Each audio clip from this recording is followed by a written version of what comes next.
이제 통신 쪽 자체가 4대 보험이 적용이 안 됩니다. 그러다 보니까 이러다 다치면 제 보험으로 치료를 받아야 되고, 일 못하면 그대로 월급도 없고 또 치료받고 현장 복귀하면은 제 지역이 사라집니다.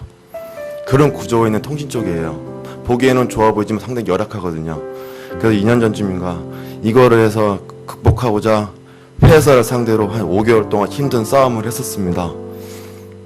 덕분에 이제 가정사 문제도 생겼었고, 그때 처음으로 다른 사람들은 그랬지만 죽음이라 되는 것도 생각 한번 해봤었고요.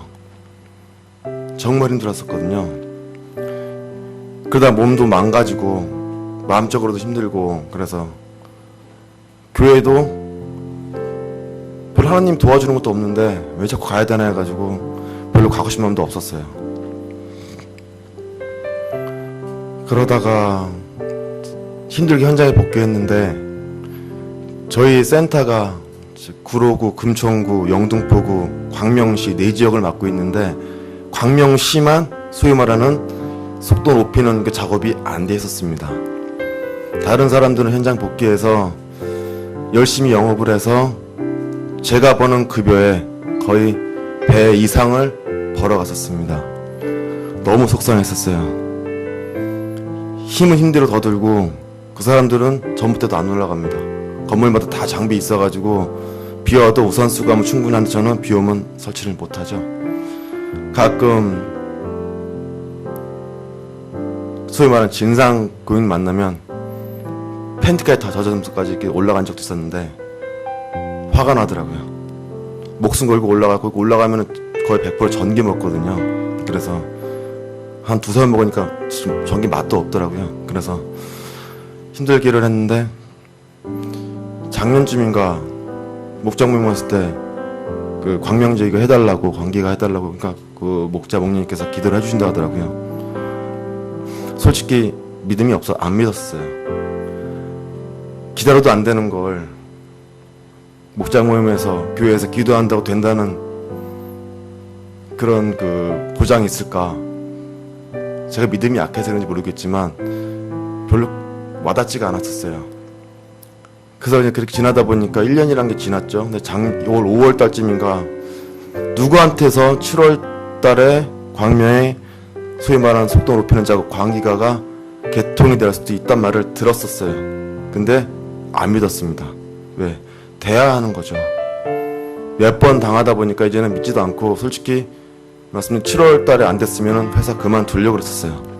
몸이 힘들어가지고 사장님한테 차라리 광명을 벗어나고 다른 지역에서 일을 하겠다, 아니면 그것도 안 되면은 회사를 그만두고 다른 직업을 잡겠다. 근데 통신 쪽을 12, 13년 하다 보니까 먹고 배운 게 통신 쪽입니다. 근데 단대 가면 똑같아요. 오히려 더 심하면 심하지 더 낫진 않거든요. 그래서 버티려고 했다가 거의 7월 중순 되니까 그것도 없어가지고 포기했었어요. 근데 지연이 엄마 피부관리실 개업 예배할 때 그날 작업지에 속도 높이는 고객 한 분이 계셨어요. 스케줄도 물어보니까 잘못 접수했다는 거예요. 그럼 그렇지 될 리가 있냐 해가지고 포기했었는데 문자가 왔어요. 기사님, 광기가 개통됐습니다. 열심히 하십시오. 깜짝 놀랐습니다. 그래서 저희 엄마한테 문자를 보냈죠. 저는 놀래더라고요. 그리고 첫 집을 갔는데 감사하게도 속도를 높일 수 있는 고객이었어요. 당당하게 얘기를 해가지고 했어요. 그분 이름 아직도 기억이 납니다. 너무나 고마웠었어요. 솔직히 눈물 났었어요. 눈물 나서 하나님 감사했었어요. 이게 기적인가, 이게 기도 응답이신가 생각이 들긴 하는데, 지금 생각해보면은 그게 맞는 것 같습니다.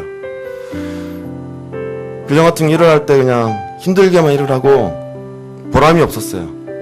남들 영업 안 하는 전화기만 영업하려고 그렇게 아둥바둥 하면서도 1개, 2개 하면서 영업비 6만원, 7만원 벌었다고 집사람한테 하면 집사람도 잘했다고 하고 미안했죠. 그러다가 이제 광명적 관계가 돼가지고 영업이 그럼 잘 되는 거예요. 힘든 전화기 할 필요가 없는 거예요. 너무 행복하고 감사했어요. 그때부터 일이 아무리 힘들어도 행복했습니다.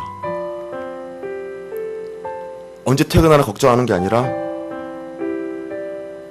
얼마나 더 영업을 해서 얼마나 더 가정의 보탬이 되고 한 집안의 가정으로서 당당할 수 있겠구나 하는 그런 자신감이 많이 생겼어요. 이거를 느끼는데 한 달 정도밖에 안 걸린 것 같아요. 너무나 감사하고 하나님의 그 역사한다는 게 이번에 처음 느꼈습니다. 인도 목자님들이 진짜 고생 많으셨죠. 제가 알기로 1년 동안 저희 가정을 위해, 특히 저에 대해서 기도를 많이 하셨다고 하시더라고요. 물론 포커스 교회 여러 성도분들도 기도 많이 했다는 걸로 알고 있습니다. 감사드리겠고요. 요즘 너무 더워서 솔직히 현기증 날 정도로 막 힘들고 옷이 그냥 비에 맞은 것처럼 젖은 상태에서 일을 하는데 그래도 행복합니다. 왜냐? 이제는 다른 지역 기사들과 동등한 입장에서 힘은 들더라도 나 똑같이 영업할 수 있다는 그게 상당히 저도 많이 크게 와닿거든요.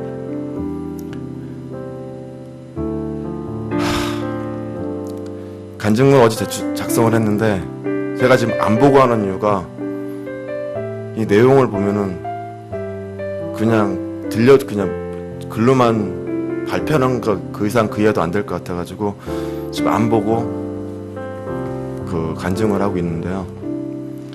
제가 솔직히 좀 되게 뇌성적이라 이렇게 말하는 게 별로 좋아하진 않습니다. 네, 교회가 간증을 3번씩이나 하고 이번 4번째인데요. 목사님 참 대단하신 것 같습니다. 어느 교회를 가도 교육부 중에 목사님들 많이 만나거든요. 너무나 반가워하긴 하는데 이번에도 지난달에 목사님 댁에서 영업을 4건을 했습니다. 근데 미안하더라고요. 요금이 막 8,000원, 9,000원 올라가도 제가 포커스 교회 집사라고 하니까 바로 하신다고 하더라고요. 그래서 이게 설마 이게 또 하나님의 역사인가 생각하는데 아니라고 부인할 수는 없을 것 같고요. 하여튼 참 사랑이 넘치는 교회인 것 같습니다. 앞으로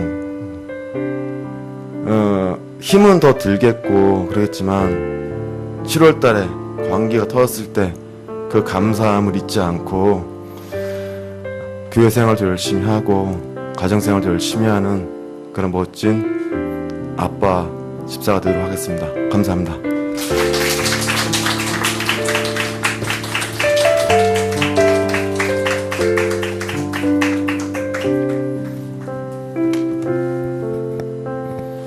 네. 하나님의 기적이라고 하는 것은 내 힘으로 해결할 수 없는 문제가 그리고 내 힘으로 해결할 수도 없는 상황에 있던 이러한 일들이 해결되어지는 것, 어떤 다른 것으로 해석될 수가 없고 하나님께서 도와주셨다라고 밖에 고백할 수가 없는 것 같습니다. 제가 함집사님 꽤 오랫동안 이렇게 봐왔는데 감사하다라고 하는 단어를 가장 많이 쓴 날이 아닌가 이런 생각이 듭니다. 우리 모든 성도들 앞에 공포한 것처럼